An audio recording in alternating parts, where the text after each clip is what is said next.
मंदिर की दाहिनी तरफ देखेंगे इस मंदिर के तो एक चक्र बना हुआ है जो इसी पत्थर से जुड़ा हुआ है और इसी के सीधे इस पे आकृति बनाई गई है जो बना पाना आज के समय में नामुमकिन है। ऐसी आकृति दे पाना एक विशेष कला का प्रदर्शन है, हो सकता है, लेकिन ऐसी कला हो ही नहीं सकती।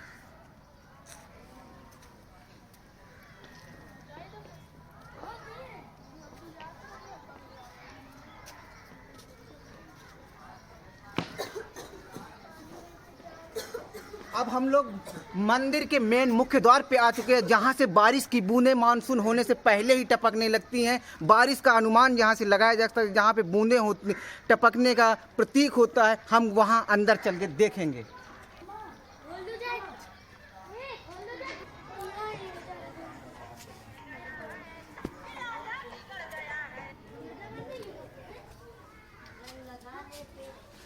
कि एक मंदिर उड़ीसा राज्य में स्थित एक मंदिर है जहां पर उसी की सेम आकृति का ये मंदिर है। यहाँ पर बनाने की जो कला है इसमें कुछ भी विशेष जानकारी नहीं, कैसे पाटा गया होगा, कैसे बनाया गया होगा। कम से कम 14 फीट दीवारें हैं जिसका आकलन ही लगा पाना बड़ा मुश्किल है। अब हम लोग अंदर आ रहे हैं जिसकी संरक्षण में हमारे उनकी संरक्षण में श्री जगन्नाथ मंदिर के नाम से जाना जाता है, जिसमें हमारे जगन्नाथ भगवान की प्रतिमा जो पूजनीय है, जो हमेशा पूजे जाते हैं, उसके लिए हम आज दर्शन भी करेंगे और आपको वो पत्थर दिखाई देंगे जहां पर बारिश की बूंदें टपकती हैं। जितनी ज्यादा बारिश की बूंदें बड़ी होती हैं उतनी बारिश की संभावना ज्यादा होती है। ये हम आज आपको सीधे दिखाएंगे।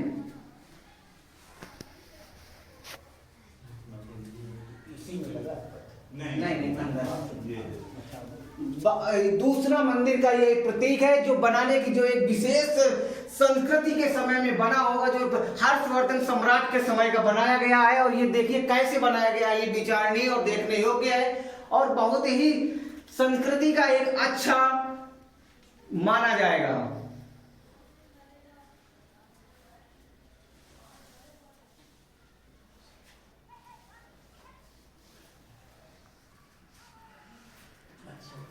हम लोग श्री जगन्नाथ भगवान के पास आ चुके हैं जो कि बहुत ही पूजनीय है। जो भी मनोकामना करो पूरी वो होती है और इसी जगह पे वो पत्थर लगा हुआ है जहां पर बारिश की बूंदें बिल्कुल स्पष्ट दिखाई देती हैं। कभी भी आप आइए यहाँ पे जून के महीने से बारिश के पहले अगर आप आएंगे तो साक्षात बूंदें आप देखेंगे, इसमें जरा से भी संदेह नहीं है। एक बार यहाँ आइए, भीतरगांव कानपुर डिस्ट्रिक्ट में है स्थित, 45 किलोमीटर दूर है, बहुत दूर नहीं है। आपको नेचुरल प्राकृतिक देखने को मिलेगी कि बारिश होने से पहले ही यहाँ पे बड़ी बड़ी बूंदें दिखाई देती हैं और उससे पहले के बारिश होने से पहले ही दिखाई देगा, इसके बाद नहीं। जैसे ही बारिश आएंगे तो इसका अनुमान लगा लिया जाता है कि बारिश आ गई है। जैसे जितनी बड़ी बूंद होंगी उतनी ही बारिश ज्यादा होने की संभावना इसमें प्रतीत होती है। दिखाइए पत्थर, आ जाइए अंदर। देखिए कैसे बनाया गया है, कैसे इसकी संस्कृति में कैसे इसमें तराशा गया। हर एक पत्थर की क्वालिटी, हर पत्थर की बनाने की जो कला है वो भिन्न भिन्न है, अलग अलग है।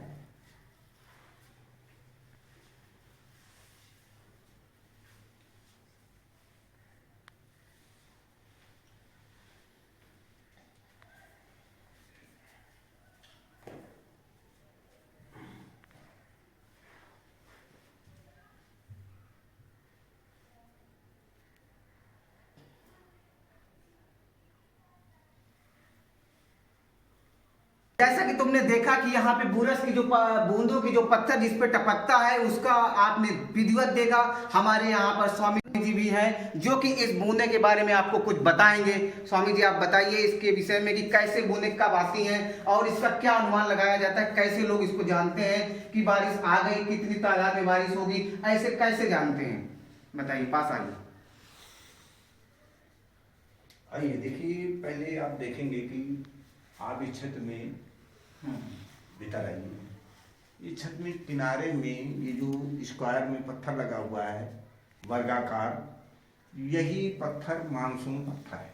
जैसे ही मानसून बनता है तो ये पत्थर पसीज के टपकने लगता है। इसे मालूम हो जाता है कि नहीं मानसून बन गया, बरसात आने वाली। ये तब तक टपकता है जब तक भारी बरसात नहीं होती। जैसे ही भारी बरसात होती वैसे ही सूख जाता है। दूसरी खासियत एक और ये है कि इसके शुरू से ही पूरे पत्थर पे बूंदें आ जाती हैं। तो शुरू आषाढ़ से ही अच्छी बरसात होती है। यदि इसके पूरे पत्थर पे शुरू से बूंदें नहीं आती, किनारे किनारे बूंदें आती, फिर 8-10 रोज बाद पूरे पत्थर पे बूंदें आती, तो लेट अच्छी बरसात होती है। और यदि इसके एक कोने में ही बूंदें आती तो फिर कम बरसात होती। अब आप ये देखेंगे कि आपको ऐसा प्रतीत होगा कि ये जो एक ही पत्थर में सब घेरा गया है, परंतु आप जो है इधर पीछे से आगे देखेंगे कि ये पार्ट्स अलग है, ये पार्ट अलग है, ये मूर्ति अलग है। इस मूर्ति के पीछे एक लकड़ी लगी, एक लकड़ी इधर से पुरातत्व ने निकाल ली, उसकी उन्होंने कार्बन जांच कराई, तो कार्बन जांच से अनुमान लगाया कि ये कलाकृतियां खंड 4200 वर्ष पुरानी। 4200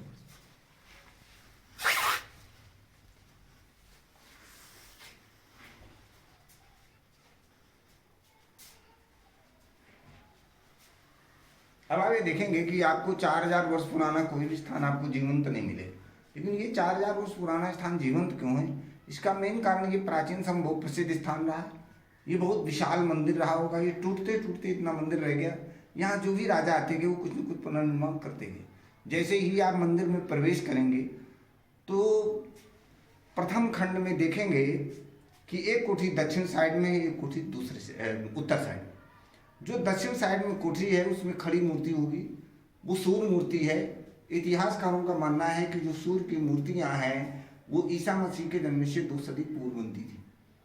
ये सामाजिक विज्ञान भी हमारा ये बताता है कि पहले लोग सूर्य और अग्नि की ही पूजा करते थे, और वेदों का भी कहना ये कि पहले लोग सूर्य और अग्नि की पूजा करते थे। इससे साबित होता है कि ये स्थान बहुत ही प्राचीन था। दूसरी तरफ देखेंगे उत्तर साइड की कोठरी में भगवान विष्णु की लेटी हुई मूर्ति है। जैसा कि केरल के पद्मनाभम मंदिर में 20 फुट लंबी मूर्ति है, लेकिन यहाँ उससे छोटी मूर्ति है। तो इतिहासकारों का मानना है कि जो विष्णु की लेटी हुई मूर्तियां हैं ये कुषाण काल में बनती थी। कुषाण काल का प्रमुख राजा दूसरी से। अब आप ये देखेंगे इतिहासकारों का मानना है कि ये जो कलाकृतियां हैं गुप्त काल से मेल खाती। गुप्त काल में इसको सूर्य की मुखी आकृति मानते थे, इसको कलश मानते थे। यहाँ मुख से निकलती बेलपत्ती दिखाई गई। कलाकार ने कला के माध्यम से दर्शाने की कोशिश की कि सूर्य ही जीवन का आधार है। आप इधर देखेंगे ये जो आकृति है ये मौर्य वंश के जमाने के जो सिक्के मिलते हैं उसमें आकृति मिलती है। इसका मतलब चंद्रगुप्त मौर्य के समय भी काम है। अब आप देखेंगे कि ये जो आकृति है इस आकृति को एक मंदिर नुमा बना के उसके अंदर रखा गया। इस चिन्ह को इतना सजा के रखा गया, इसके मतलब प्राचीन समय में ये चिन्ह बहुत ही महत्वपूर्ण रहा है। इसकी लोग पूजा करते होंगे। आप लोगों ने पढ़ा होगा कि सिंधु घाटी सभ्यता काल में लोग प्रतीक चिन्हों की पूजा करते थे। वहीं लिखा होगा कि सिंधु घाटी सभ्यता काल के लोग प्रगति की पूजा करते थे, प्रगति चिन्ह की प्रगति चक्र की पूजा करते थे। और वहीं लिखा होगा कि सिंधु घाटी सभ्यता संसार सबसे प्राचीन सभ्यता। तो इसकी चक्र हम बताते हैं इसकी पूजा क्यों करते थे। हमारे यहाँ जब कोई मूर्ति प्रतिष्ठित स्थापित करते हैं भगवान विष्णु की, तो पहले हम नीचे का सिरा बनाते हैं। इस नीचे के सिरे को हम पिंडी बोलते हैं। पिंडी यानी प्रकृति बोलते हैं। ये नीचे का सिरा प्रकृति हुआ। प्रकृति के 3 गुण होते हैं, सत रज तम। ये बेटी हो गई जिसको आसी। ये बीचों बीच में बनाया गया है प्रकृति के। ये प्रकृति चक्र है, ये चलता रहता है, परिवर्तनशील होता है। तो अब एक गौर करेंगे कि यदि प्रकृति चक्र है तो इसको गोला नहीं बनाया, उन्होंने फूल बना दिया। फूल इसलिए बनाया, कलाकार ने कला के माध्यम से यहाँ ये दर्शाने की कोशिश की कि ये जो प्रकृति है इस प्रकृति की अधिष्ठात्री देवी योग माया लक्ष्मी जी। यहाँ सब माया का चक्र चलता है और सभी लोग माया के पीछे दौड़ रहे हैं। लक्ष्मी जी को पसंद क्या है? कमल। कहा गया है पद्मानने पद्मनी पदपत्रे पद्मप्रिय पद्मलायताक्षी विश्वप्रिय विस्मनुकूले तत्पाद पद्ममयी सन। इस कमल के चिन्ह से यहाँ दिखाया गया कि इस प्रकृति की मेन देवी जो है लक्ष्मी जी हैं, अर्थात कमल के चिन्ह फूल से लक्ष्मी जी की पूजा को यहाँ प्रतीकात्मक किया गया। दूसरी तरफ देखेंगे यहाँ भगवान विष्णु के पूरे अवतार लिखे थे। नर नारायण अवतार, बराह अवतार, मत्स्य अवतार, वामन अवतार, रामचंद्र जी का अवतार, नारद मुनि का अवतार। इधर देखेंगे घोड़े में सवार कलयुग में होना कल की अवतार जी हरि बलराम जी का, परशुराम का, नरसिंह अवतार। इधर 2 लोग मथानी ले खड़े हैं। समुद्र मंथन के टाइम भगवान विष्णु ने कच्छप धारण किया। कच्छप तीसरी बात देखेंगे, ये जो नीचे का शिरा है ये शिव अर्घ्य है, जिससे मूर्ति में जलाधार होता है, जलाधार उत्तर दिशा की। मूर्ति के ऊपर देखेंगे वो सिंहासन बना हुआ है, उसमें बैठी हुई मूर्ति वो ब्रह्मा जी, ये विष्णु, नीचे सिरे, नीचे का सिरा शिव अर्घ्य टाइप में इसके महेश। अब आप देखेंगे सृजन पालन श्रृंगार, ये तीनों अधिकार जब भगवान विष्णु को मिले तब ये जगत के नाथ जगन्नाथ कहलाए। इस संसार में पहले एक ही नाथ थे, शिव जी ही विश्वनाथ कहलाते थे। और जब शिव जी कई बार अखंड समाज में गए, ये जब प्रथम बार अखंड समाज में गए तो इनके पास जो संहार पद है, ये संहार पद भगवान विष्णु को दिया। तब शिव ने कहा कि आज से तुम जगत के नाथ जगन्नाथ कहलाओगे।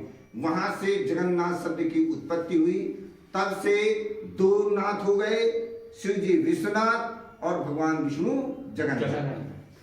अब आगे देखेंगे कि ये 12 पिलर्स हैं, यहाँ 12 पिलर्स। अब हर चीज नेट में हो गई है। जब आप अपने मोबाइल में नेट में राजा शिवी, कबूतर वाले राजा शिवी का इतिहास पढ़ेंगे तब पता चलेगा कि ये 12 द्वारी राजा शिवी के जमाने में बनती थी। ये सब पहले ओपन होती थी। हो सकता है कि मंदिर पहले पिलरों में ही होगा, लेकिन जैसे जैसे राजा आते गए इसको कवर कर दिया गया। अब हम ध्यान देंगे राजा शिवी कौन हुए। राजा शिवी पूर्व वंश में दुष्यंत और शकुंतला से बहुत पहले हुए। दुष्यंत और शकुंतला के बहुत बाद महाभारत हुई।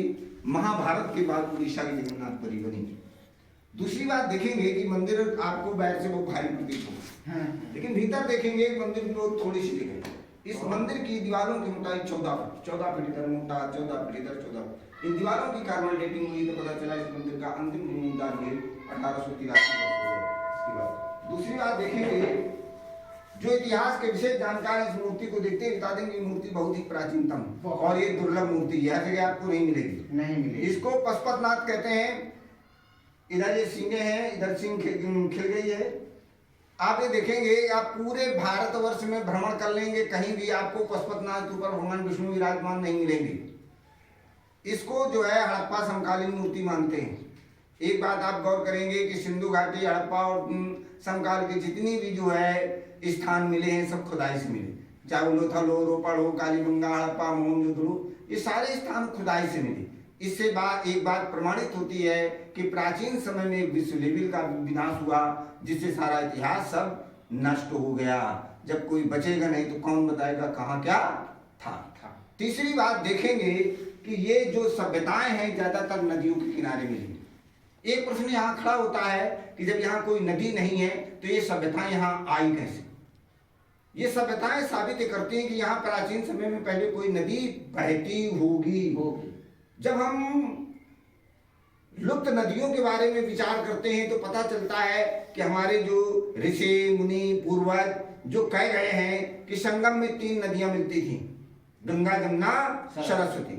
लेकिन आज वहां 2 ही नदियां दिखाई देती, सरस्वती नदी लुप्त है। ये सभ्यताएं यहाँ स्थापित पाए जाने का मतलब ये है कि ये प्रमाणित करती हैं कि प्राचीन समय में यहाँ से सरस्वती नदी बहती थी, लेकिन विनाशों से हमारा इतिहास सब नष्ट हो गया। कि आपने सुना स्वामी जी के माध्यम से इसका पूरा विस्तृत जानकारी आपने सुना।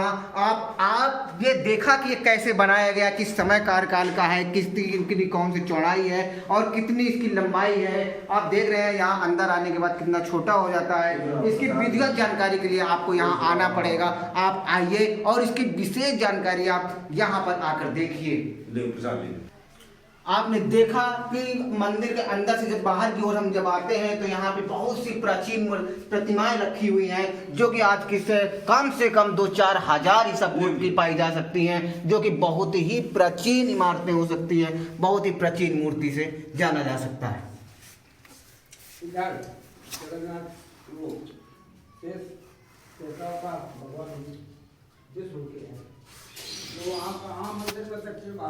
जब दूसरी तरफ हम आएंगे तो देखेंगे यहाँ पर भी बहुत सी मूर्तियां शेषनाग की रखी हुई हैं, विष्णु के अवतार में लेटे भगवान जी हैं, जो कि थोड़ा सा पास से दिखाइए।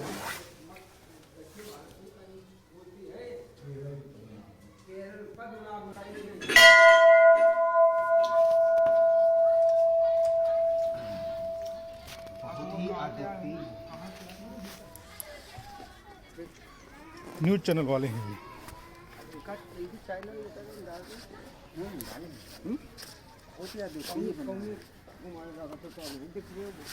यूट्यूब PS इंस्पायर चैनल बता दूँ उसमें देखिए।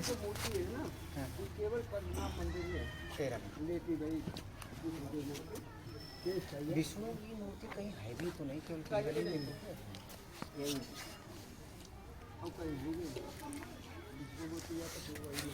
चलो इंड करना, इंड करना।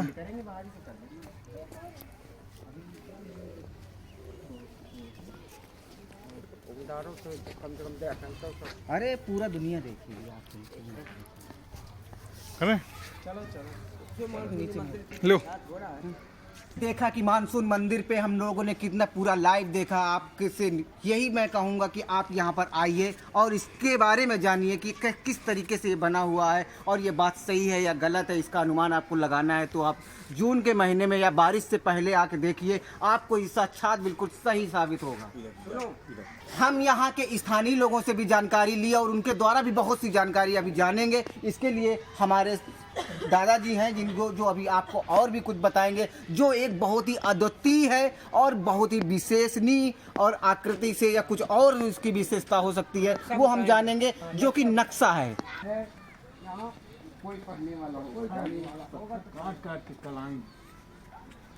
मंदिर की जब हम आएंगे यहाँ पर तो दाहिने साइड जब देखेंगे तो यहाँ पर मंदिर का एक नक्शा बना हुआ है। वो नक्शा क्या है, क्या कौन है, किस जमाने का है, किसने बनवाया होगा, इसका क्या उद्देश्य रहा होगा, ये किसी को आज तक पता नहीं चला है, न शायद चल पाएगा।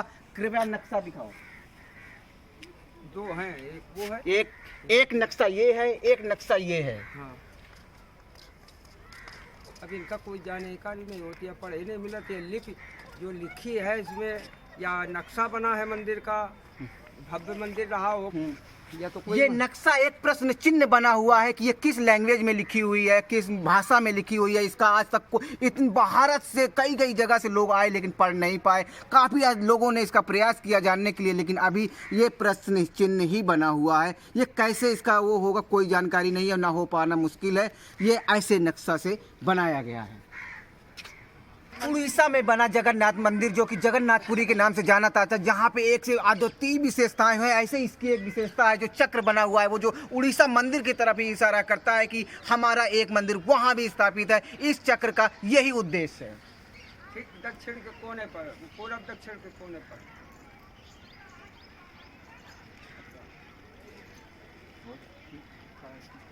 ये मूर्ति के बारे में आप जान चुके हैं?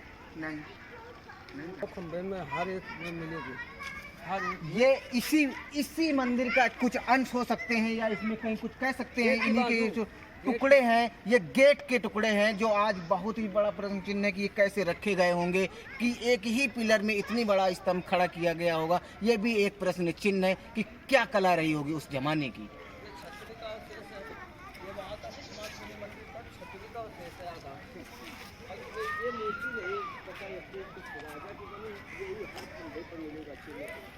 ये पत्थर हमारे उसी मंदिर का एक अंश है, जो कि एक टुकड़ा है। इसमें जो बनी आकृति है ये बिल्कुल भी समझ में नहीं आता है ये किस चीज़ का बना हुआ है। ये नाक, ये कान, ये सर भी हो सकता है, ये सींग भी हो सकते हैं, लेकिन इसकी आकलन लगा पाना बहुत ही मुश्किल है कि किस जमाने का है। मैं मुकुट के इसमें बनाया गया है, लेकिन एक बहुत ही प्रश्न चिन्ह है कि कितनी संस्कृति हमारी कितनी आगे, कितनी अच्छी हो पहले के समय में थी, लेकिन आज के समय में ये कुछ बचा नहीं है। इसलिए इसको संजो के पुरातत्व के संरक्षण में किया गया है और इसकी निगरानी में ये बना हुआ है। क्या तो हेलो गाइस, आपने देखा कि हम जगन्नाथपुरी के मानसून मंदिर पे आए हुए थे। हम तो आपसे यही कहेंगे कि आप यहाँ पर आएँ और हमेशा किसी इसका दर्शन करें आके। यहाँ पे बहुत ही अद्वितीय स्थान है, जो कि कानपुर से 45 किलोमीटर दूर जगन्नाथ मंदिर बेहटा बुजुर्ग पर स्थित है। आकर आप यहाँ पर आएँ और आप दर्शन करें। जय हिंद।